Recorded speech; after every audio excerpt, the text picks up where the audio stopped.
اور زمانہ جانتا ہے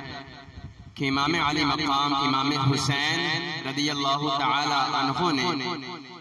اسلام کی عظمت کو باقی رکھنے کے لیے حتیٰ کہ اپنے جان کی بازی لگانا پڑے، امام حسین نے اس کو بھی قربان کر لیا۔ اور زمانے نے اپنے ماتھے کی نگاہوں سے دیکھا کہ اہل بیت اطہار کے 72 افراد نے مل کر 22,000 پر بھاری ہو گئے، اور آج تک کیا بلکہ صبح قیامت تک اہل بیت اطہار کا وہ مقدس 72 نام باقی اور سرشار رہے گا۔ اور گھر گھر میں امام حسین، حتیٰ کہ گھر کیا اسلام تو اسلام غیر مذہب کے لوگ بھی امام علی مقام امام حسین کے ساتھ اور ان کی رحمت کے واسطے امام علی مقام امام حسین کو یاد کیا کرتے ہیں۔ خیر، کچھ اعتراض کا میں اس سلسلے میں جواب دینا چاہوں گا۔ آج بہت سارے لوگ یہ کہنے پر مجبور ہو جاتے ہیں کہ امام علی مقام امام حسین رضی اللہ تعالی عنہ کو کیا ضرورت تھی کہ وہ کربلا جاتے اور اس طرح اپنی جانوں کو نچھاور ان بختوں کے آگے کر دیتے، کیا ضرورت تھی؟ بے شمار لوگ اس طرح کا آج اعتراض کرتے ہیں کہ اگر امام علی مقام امام حسین رضی اللہ تعالی عنہ کربلا نہ جاتے تو آپ کی جان اور آپ کی عزتوں اور آپ کے تمام خانوادہ محفوظ رہتا۔ امام حسین نے کربلا اگر نہ جاتے تو آپ بھی محفوظ رہتے اور آپ کی آل اولاد بھی محفوظ رہتی۔ بے شمار لوگ اس کا اعتراض اس طرح کا کرتے ہیں۔ تو دیکھیں، اس کا ایک سادہ سا جواب یہ ہے کہ حدیث پاک کو آپ نے بارہا سنا ہوگا کہ اللہ کے رسول صلی اللہ تعالی علیہ وسلم کا فرمان ہے کہ اگر برائی کو دیکھو تو اس کو اپنے ہاتھ سے ختم کر دو۔ اگر اپنے ہاتھ سے ختم کرنے کی طاقت ہے برائی تو اپنے ہاتھ سے اس کو ختم کرو۔ رسول کریم صلی اللہ علیہ وسلم ارشاد فرماتے ہیں کہ اگر کوئی بری چیزیں تمہارے معاشرے میں یا کوئی چیزیں تمہارے سامنے آ جائے، اگر کوئی بال بچے یا کوئی گھر میں تمہارے ایسے کوئی برائی کر رہا ہے تو اگر تمہیں طاقت ہے تو اس کو اپنے ہاتھ سے روک کر ختم کر دو،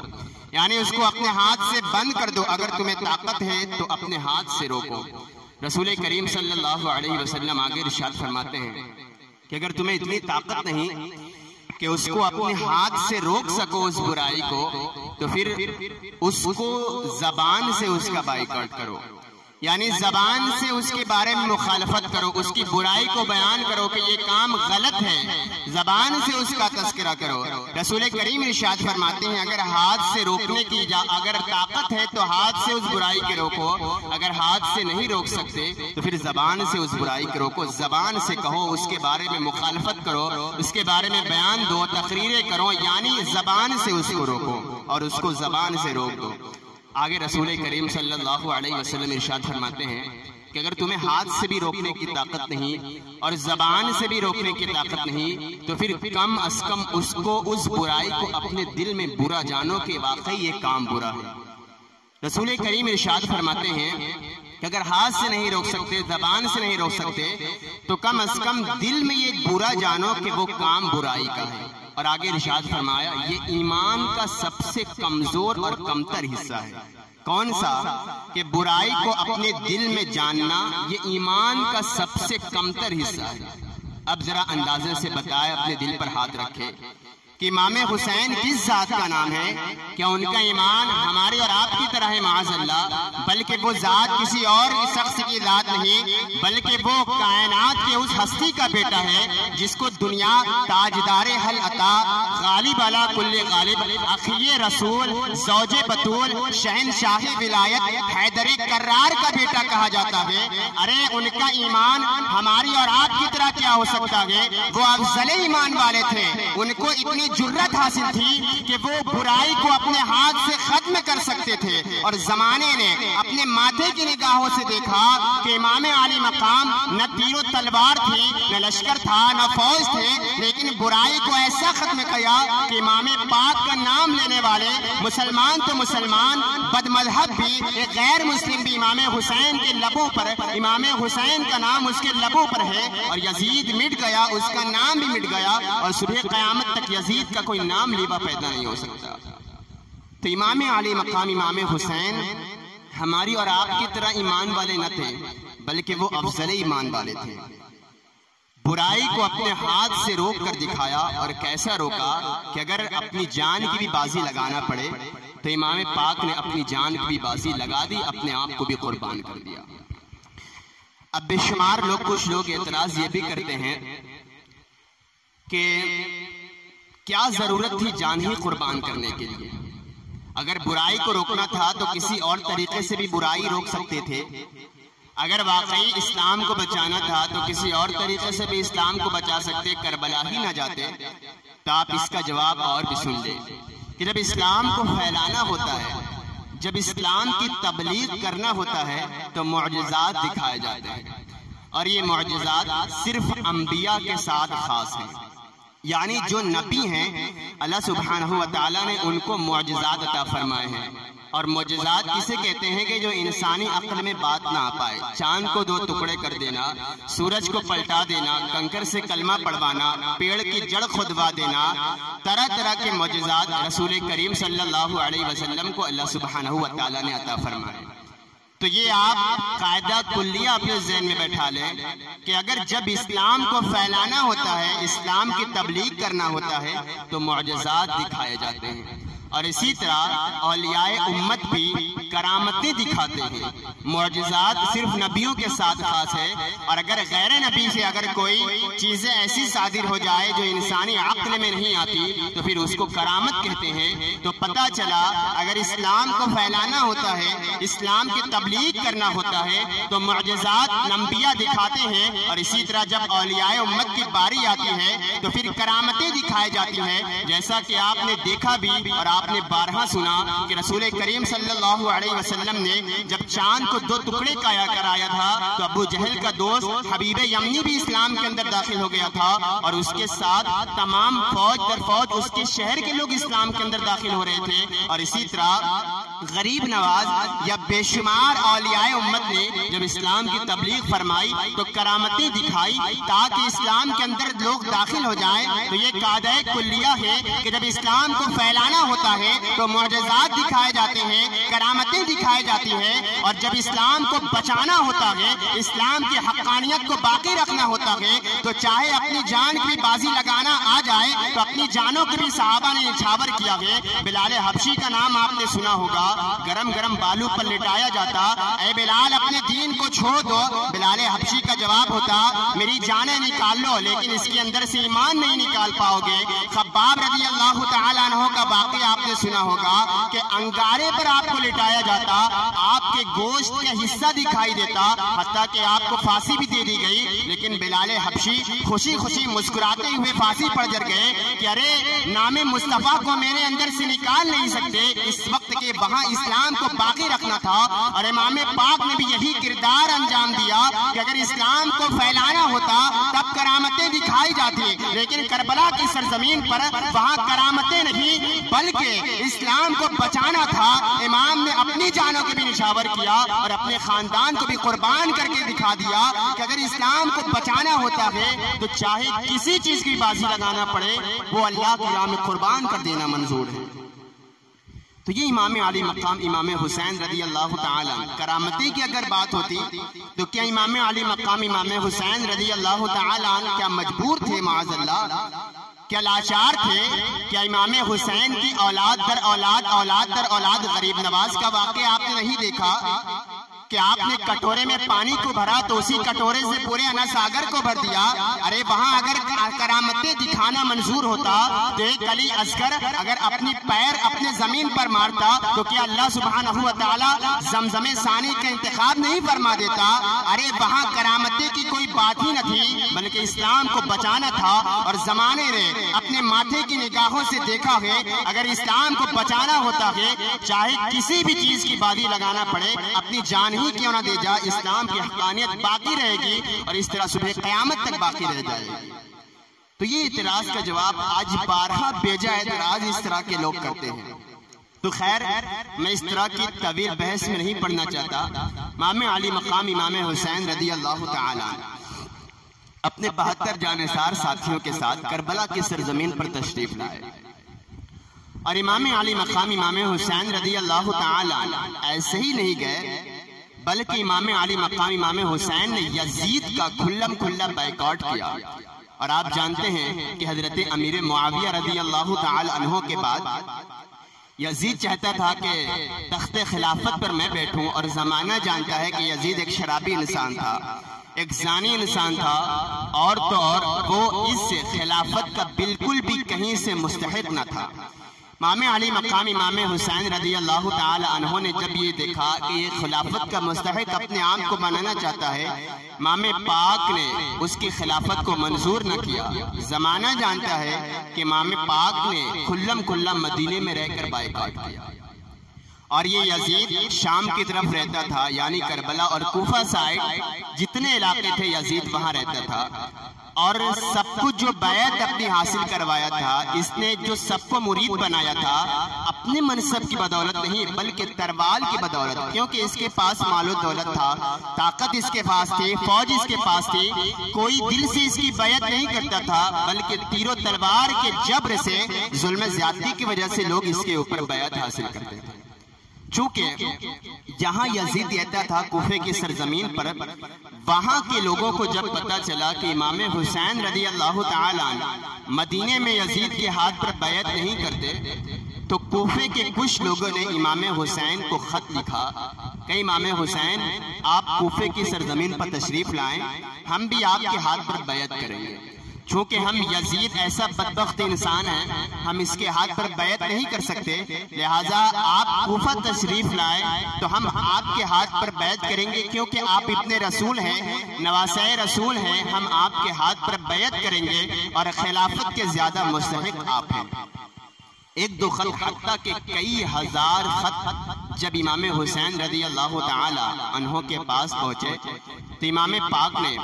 کوفے کے حالات کا جائزہ لینے کے لیے، آپ جانتے ہوں گے کہ اپنے چچا زاد بھائی مسلم بن عقیل رضی اللہ تعالی عنہ کو کوفے کی سرزمین پر روانہ کیا تاکہ حالات کا جائزہ لے لے کہ وہاں کا کیا ماحول ہے۔ حضرت مسلم بن عقیل رضی اللہ تعالی عنہ چند افراد کے ساتھ جب کوفے کی سرزمین پر پہنچے تو کوفے والوں نے بہت اچھا اور بہت عمدہ استقبال کیا، اور کم و بیش 20 سے 25 ہزار لوگ حضرت امام مسلم بن عقیل رضی اللہ تعالی عنہ کے ہاتھ پر بیعت کیا، اور اس کے بعد آپ کے دامن اسلام میں اور آپ کے قدموں میں رہ کر آپ کی غلامی اختیار کر لی۔ جب حضرت مسلم بن عقیل رضی اللہ تعالی عنہ نے دیکھا کہ واقعی کوفے کے لوگ ہمدرد ہیں، یہ ہم سے محبت کرنے والے ہیں، تو آپ نے ایک خط امام پاک کی طرف منسوب کیا کہ واقعی کوفے کے لوگ ہمارا ساتھ دینے والے ہیں، کم و بیش 20 ہزار لوگوں نے ہمارے ہاتھ پر بیعت کیا ہے، اے امام پاک آپ جلد از جلد کوفہ تشریف لائیں۔ جیسے ہی خط حضرت امام مسلم بن عقیل رضی اللہ تعالی عنہ کا امام پاک کی طرف روانہ ہوا، امام حسین چند حضرات کے ساتھ، چونکہ جس کی تعداد 72 بتائی جاتی ہے، 72 افراد کے ساتھ کوفے کی طرف روانہ ہونے کے لیے نکل پڑے۔ جیسے ہی خط مسلم بن عقیل نے روانہ کیا تھا تو یزید کو پتا چلا کہ مسلم بن عقیل رضی اللہ تعالی عنہ کوفے کی سرزمین پر داخل ہو چکے ہیں، اور اس وقت کوفے کا گورنر نعمان بن بشیر تھے، اور نعمان بن بشیر بھی حضرت مسلم بن عقیل سے محبت کرنے والے تھے۔ تو یزیدی کچھ لوگوں نے جب نعمان بن بشیر کو بتایا کہ مسلم بن عقیل یہاں حاضر ہو گئے ہیں، تو نعمان بن بشیر نے کہا تو کیا ہو گیا، رہنے دو، وہ ابن رسول ہیں، وہ خاندان رسالت کے افراد ہیں، ہمیں ان کے ساتھ نرم برتاؤ کرنا چاہیے۔ تو جب یزید کو یہ بات پتا چلی کہ نعمان بن بشیر حضرت امام مسلم بن عقیل رضی اللہ تعالی عنہ کے ساتھ بھی ہمدردی کرنے والا ہے، تو فوراً یزید نے حضرت مسلم بن عقیل کے ساتھ جو نرم برتاؤ کرنے والے نعمان بن بشیر تھے فوراً ان کو ہٹایا اور ابن زیاد کو کوفے کا گورنر بنایا، اور ابن زیاد نے پورے کوفے والوں میں اعلان کر دیا کہ مسلم بن عقیل کو جو پکڑ کر لائے گا میرے پاس، اس کو انعام و اکرام سے نوازا جائے گا۔ اور زمانے نے اپنے ماتھے کی نگاہوں سے دیکھا کہ اسی کے کچھ لوگوں نے حضرت مسلم بن عقیل رضی اللہ تعالی عنہ کو پکڑ کر ابن زیاد کے پاس لا کر پیش کیا، اور ابن زیاد نے حضرت مسلم بن عقیل رضی اللہ تعالی عنہ کے قتل کا منصوبہ بنایا۔ حضرت مسلم بن عقیل رضی اللہ تعالی عنہ نے اس وقت اسے کلمے کا واسطہ دلایا کہ دیکھو تم جس نبی کا کلمہ پڑھتے ہو اسی نبی کا میں بھی کلمہ پڑھتا ہوں، اور تو اور وہ نبی میرے نانا جان میں سے رکھتے ہیں تمہیں اپنے کلمے کا واسطہ، لیکن جب دولت کے شرم و عصیاں کا کسی پر سوار ہو جاتا ہے وہ فرق بھول جاتا ہے کہ نیکی اور گناہ کیا ہے۔ ابن زیاد پر شیطان سوار تھا، اس نے جلاد کو حکم دیا کہ وہ مسلم بن عقیل کو لے کر قلعے کے چھت پر جائے اور چھت سے امام مسلم بن عقیل رضی اللہ تعالی عنہ کو نیچے گرا دے۔ چنانچہ اس کے حکم کے مطابق جلاد نے حضرت مسلم بن عقیل رضی اللہ تعالی عنہ کو پکڑا اور اس طرح قلعے کی چھت پر جا کر حضرت مسلم بن عقیل رضی اللہ تعالی عنہ کو دھکا دیا، اور حضرت مسلم بن عقیل رضی اللہ تعالی عنہ جام شہادت نوش فرما گئے۔ ادھر امام حسین رضی اللہ تعالی عنہ تو نکل پڑے تھے کوفہ کے آنے کے لیے۔ ان کو تو یہ پتا چلا تھا کہ کوفے والے بڑے ہمدرد ہیں، بڑے نرم مزاج ہیں، ادھر وہ آ گئے تھے، لیکن راستے ہی میں امام حسین رضی اللہ تعالی عنہ کو یہ خبر مل گئی کہ مسلم بن عقیل رضی اللہ تعالی عنہ کی شہادت ہو گئی۔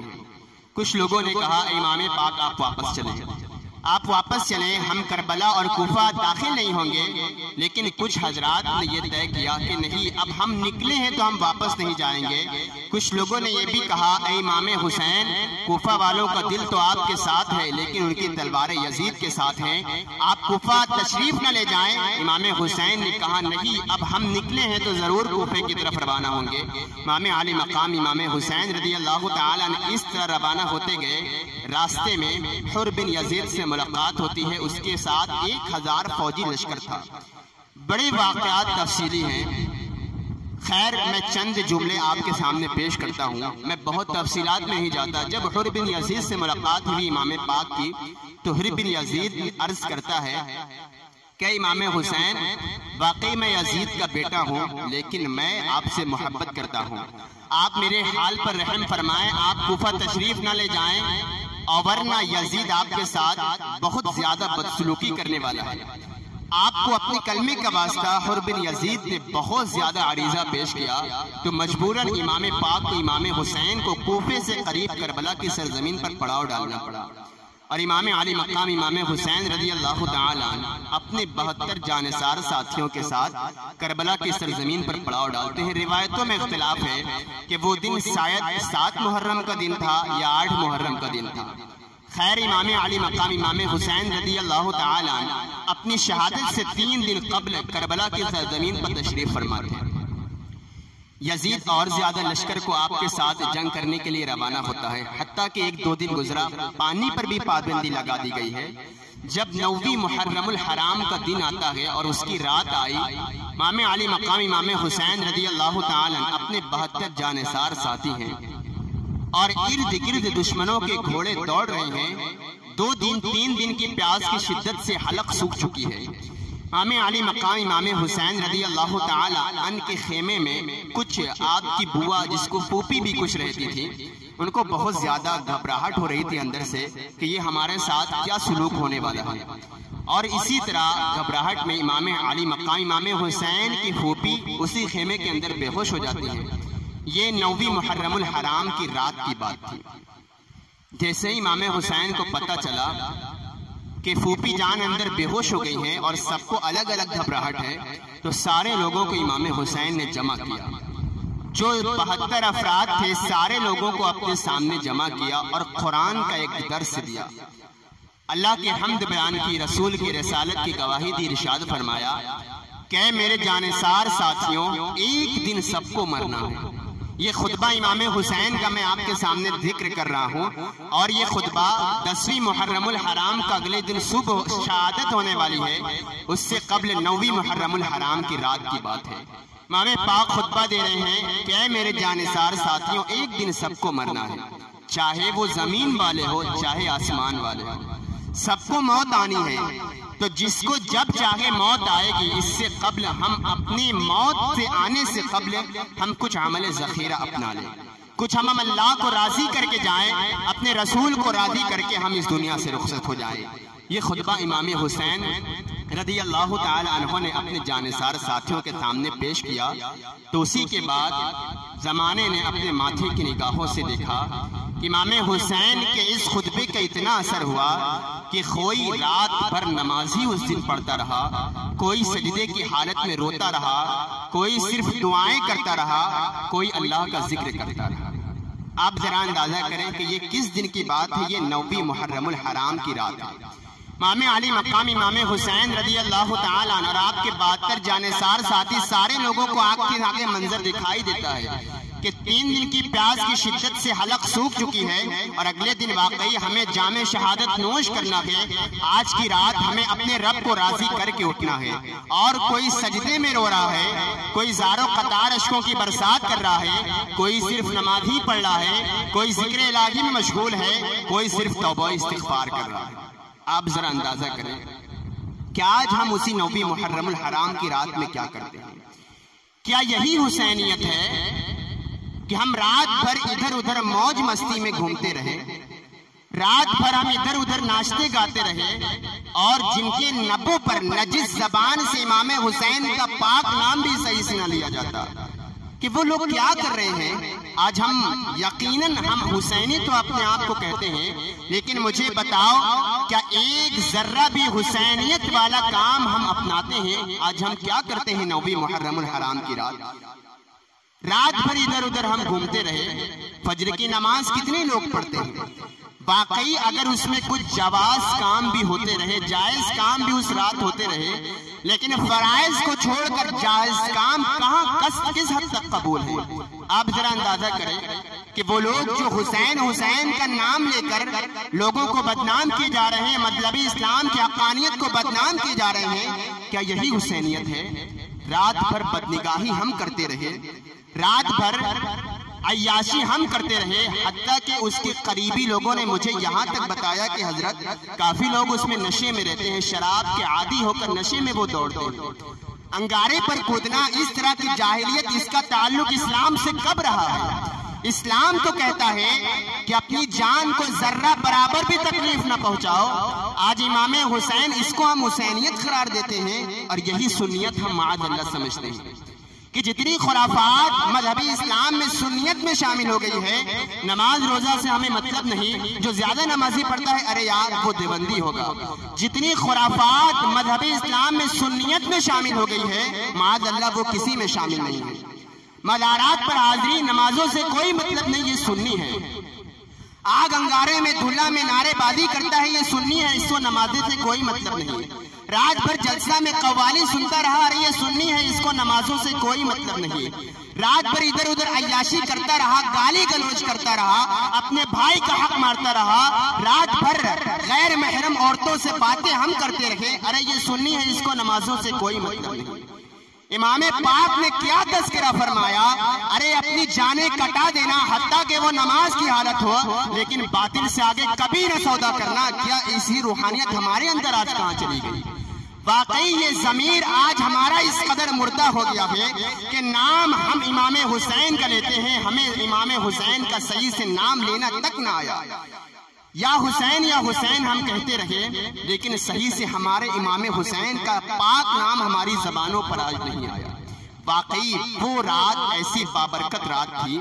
وہ رات ایسی عظیم رات تھی کہ کوئی ذکر الہی میں روتا رہا، کوئی سجدے میں حاضر ہو کر روتا رہا، کسی کو اپنی موت کی پرواہ نہ تھی، بلکہ رب کی رضا سب کو مطلوب تھی۔ سب کو پتا تھا کہ ایک دن سب کو جانا ہے، تاکہ جائیں تو اللہ کو راضی کر کے جائے۔ آج اسی رات عورتوں کا خلط